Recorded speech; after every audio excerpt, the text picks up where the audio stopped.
تو بچوں، آج ہم آپ کو غلام عباس کی کہانی بیچارہ سپاہی سناتے ہیں۔ غلام عباس ہمارے بہت بڑے افسانہ نگار اور لکھنے والے تھے۔ انہوں نے بچوں کے لیے بھی کہانیاں لکھی۔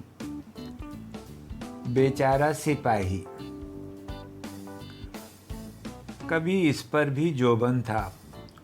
اٹھتی جوانی میں وہ ایک خوبصورت کھلونا تھا۔ سپاہی کی وردی اس کے حسن کو اور بھی دلکش بنائے رکھتی تھی۔ ہاتھ میں بندوق لیے، کمر میں تلوار لٹکائے اور ایک بانکے سپاہی کی طرح بوڑھے جمن کی دکان کے کھلونوں میں یوں نظر آتا تھا گویا سب کھلونوں کی رکھوالی کر رہا ہے۔ لیکن بدقسمتی سے وہ وہیں کا وہیں پڑا رہا۔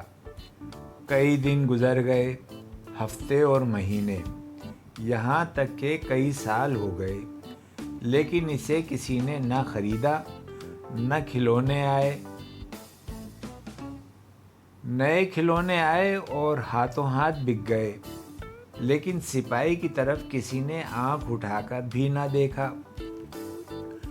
جوں جوں دن گزرتے جاتے، سپاہی کی جوانی ڈھلتی جاتی اور اس کا دل اندر ہی اندر بیٹھا جاتا۔ وہ اس بات پر حیران تھا کہ کوئی میری طرف کیوں نہیں توجہ کرتا اور مجھے کیوں نہیں خرید لیتا۔ ہر روز جب ننھے بچے جمن کی دکان پر آ کر کھلونوں کو دیکھتے تو سپاہی کا دل زور زور سے دھڑکنے لگتا۔ وہ ان کے چہروں کی طرف بڑی حسرت سے دیکھتا، لیکن بچے پل بھر کو بھی اس کی طرف دھیان نہ دیتے۔ پھر بھی اس امید پر کہ شاید کبھی کوئی مجھے خرید لے، سپاہی مایوس نہ ہوا۔ وہ اپنے دل میں کہتا، اے کاش کوئی مجھے خرید کر صرف ایک بار پیار کر لے، پھر وہ مجھے پھینک بھی دے تو مجھے ذرا رنج نہ ہوگا۔ لیکن ایسا معلوم ہوتا تھا کہ اس کی یہ امید نہ برائے گی، یہ دعا قبول نہ ہوگی۔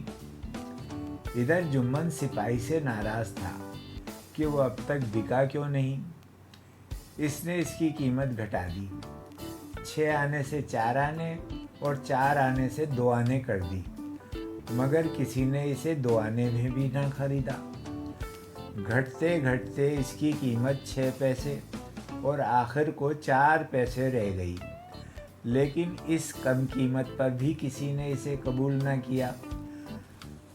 جب نوبت یہاں تک پہنچ گئی تو جمن نے تنگ آ کر سپاہی کو دوسرے کھلونوں کے پیچھے آخری قطار میں کھڑا کر دیا۔ اس جگہ بالکل اندھیرا تھا۔ یہاں سپاہی دیوار کے سہارے کھڑا چپکے اپنی کم نصیبی پر آنسو بہاتا رہا اور جانتا تھا کہ میرا پہلا سا رنگ و روغن نہیں رہا۔ بندوق ٹیڑھی ہو گئی ہے، تلوار ٹوٹ گئی ہے، اب مجھے کون پوچھے گا۔ جب دوسرے کھلونے اس کی بگڑی صورت دیکھ کر ہنستے اور اس کا ٹھٹھا اڑاتے تو وہ آہ بھر کر دل ہی دل میں کہتا، یہ بے درد میرے غم کو کیا جانے۔ اس طرح کچھ عرصہ اور گزر گیا۔ ایک دن ایک نہایت حسین سنہرے بالوں والی چینی کی گڑیا جمن کے کھلونوں میں شامل ہوئی۔ اس کی آنکھیں بڑی بڑی اور چمکدار تھیں۔ اس نے زرق برق پوشاک پہن رکھی تھی۔ پہلے پہل وہ اپنے حسن پر ایسی مغرور تھی کہ کسی کھلونوں کو اس کی طرف آنکھ اٹھا کر دیکھنے کی بھی جرت نہ ہوتی تھی۔ لیکن رفتہ رفتہ اس نے چند کھلونوں سے دوستی پیدا کر لی۔ ہوتے ہوتے بہت سے کھلونوں سے اس کی بول چال ہو گئی۔ اس کی محفل میں زیادہ تر اونٹ، گھوڑے اور گدھے تھے جن سے اس کی گاڑی چھنتی تھی۔ اور سپاہی ذرا آپ کا حال سنائیے، جب سے